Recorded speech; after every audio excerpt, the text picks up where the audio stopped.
It's our last day in Singapore. We're going to Malaysia.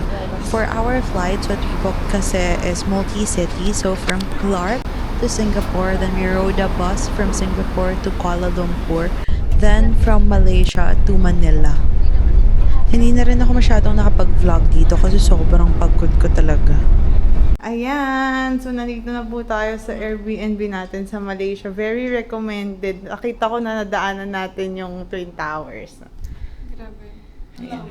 Oh, ang laki. Kahit na ilang large na maleta pa yung ano dyan. Ayan, ito si Just. Ready to office. Meron pang vanity mirror. Ayan. Ba't kaya dalawa yung level, no? Pambata, ganun. Dalawang level. Mas mababa to eh. With 4-4 talaga siya. Pero malaki to. Dalawang single. Ay? Single. Dalawang single! Ay! Na-realize ko yun. Pero pwede din pala tayong hindi na mag-adaptor. Dapat pala hindi na ako nagdala. Ako magdadala. Oh, syempre kasi, di ba, alam mong iba eh. Mas hub yung mga yun. Oo, ayan. Oh, tapos may, eto, full length, OTD pack. Eh, pwede naman na dito tayo mag-fit check. Oh, meron ulit dito, blower, cabinet. Oh, toilet, dalawa sink, pwede sabay mag-toothbrush. Oh, shower. Tapos meron na rin shampoo, body wash. Meron na rin siyang toothbrush. Tsaka, yung towel yata, kailangan natin manghingi. Bakit? Ay, meron na ba? Towel? Ay, ito na pala. Hindi na pala kailangan manghingi. Ayun lang. Sabi niya. Thank you. Ito pa pala, may water. Tapos pwede din mag-request if need, mag-replenish. Tsaka mag-change ng towel, no? Kung pumasok yung meron sa... Sabi niya, ako sa hotel, wait.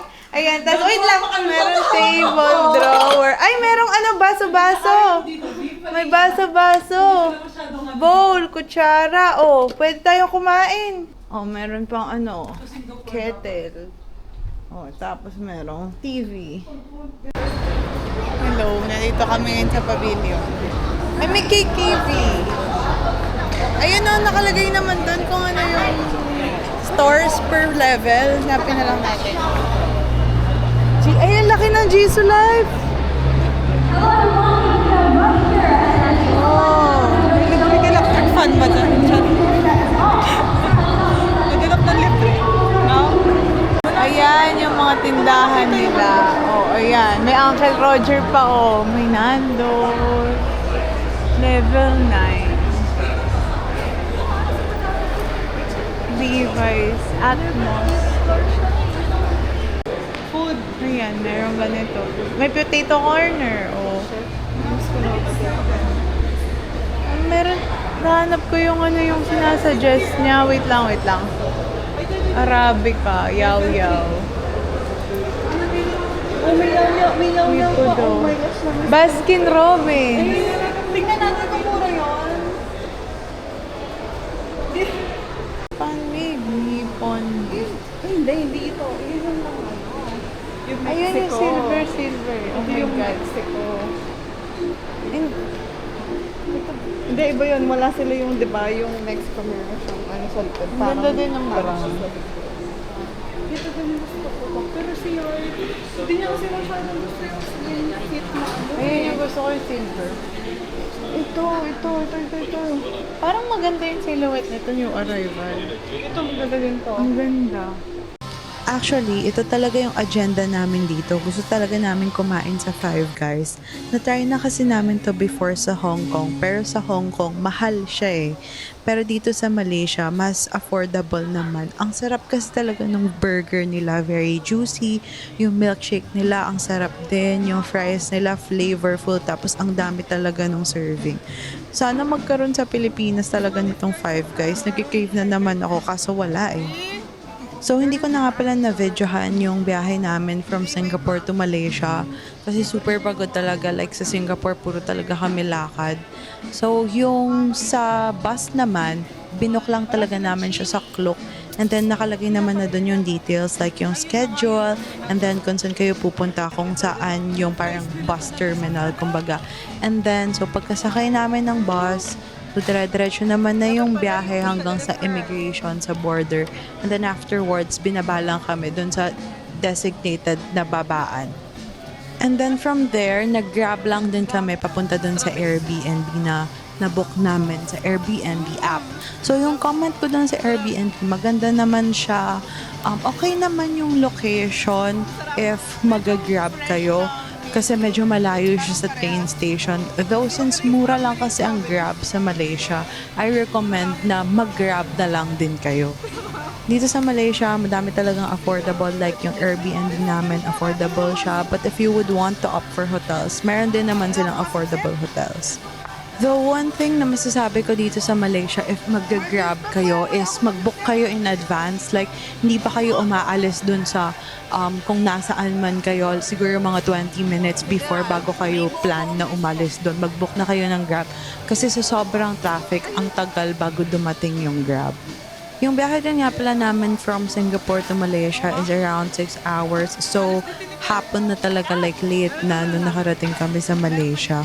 So, this day is really our day zero. So, yung mga itinerary namin is for the rest of the days na. And then, yung agenda lang talaga namin for this day is kumain sa Five Guys. To debrief, yung part of our trip na nasa Singapore kami is very touristic talaga. Like, yung pinuntahan namin is mga tourist spots, photo spots, and yung mga sikat talaga na locations sa Singapore. If I would go back, siguro what I would do is another day sa Universal Studios Singapore. Like, I would go back. Madami pa akong hindi nasakyan na rides. And then another day still in Sentosa Island na I would explore the different attractions there naman other than USS. And then another part of my agenda, sana makapag-picture na sa susunod sa Fort Canning 3. Though if hindi, okay lang naman kasi super haba ng pila. Then hopefully next time I could also visit the museums in Singapore. And hopefully ito talaga, next time na babalik ako sa Singapore is to watch Singapore Grand Prix. Hopefully next time makapag-try ng other hawker centers. Actually, merong hawker center na super lapit lang dun sa second na hotel na pinagstayan namin. Pero hindi talaga kami makakain dun kasi pag inaabutan kami ng dinner time, it's either nasa ibang location kami or one time nag-try kami na pumunta dun sa hawker center ngayon but closed na siya. So ayun, but of course, definitely babalik ako sa Satay Street. Kasi leather. Ang una ko kasi nakita yung ganyan. Yun lang, kasi nakakaano na yung Hello. Ito just so, maganda din to.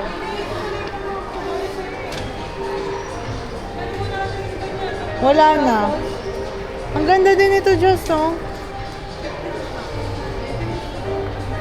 Ito. Hello. Nandito tayo ngayon sa may mall. Fahrenheit 88 star. Tapos galing tayo sa pavilion. Lakad-lakad lang tayo dito ngayon sa kalsada. Mahilig talaga ako sa mall. Ayun na. labas lang dyan. Parang Cute. Hello. So, bumalik na kami sa Airbnb. Sobrang pagod today. Hindi ko na alam. Kasi super tagal din nung biyahe. Tapos, tinry pa kami budulin nung nagtitinda ng water kanina. Gusto niya daw, yung tubig, isang bottle ata, 1 ringgit. Tapos, kapag daw nagbayad kami, kasi pwede, tumatanggap naman daw sila ng Singapore dollar. Kapag Singapore dollar yung pinabayad mo, dalawa daw na Singapore dollar, 2, dalawang bote. Yung yung palit, hindi naman siya ganun. So, diba? Parang ang laki nung singil niya sa amin, technically. Ayan, super, super, super nakakapagod. Ay, ang pangit ang super, super nakakapagod. Pero nakain naman kami ng Five Guys. So, yun naman yung highlight of the day. Pero, super pagod pa din. Gusto ko na lang matuloy yung mga ganap tomorrow. Then, kumain ng masarap. Siguro, maghanap na lang talaga ako ng nasi lemak around here. Para naman masatisfy yung mga ganon. Kasi, di ba, when I travel, nisip ko yung first, yung place, kung ano yung maganda ba siya, malinis ba siya, convenient, safety, and all that.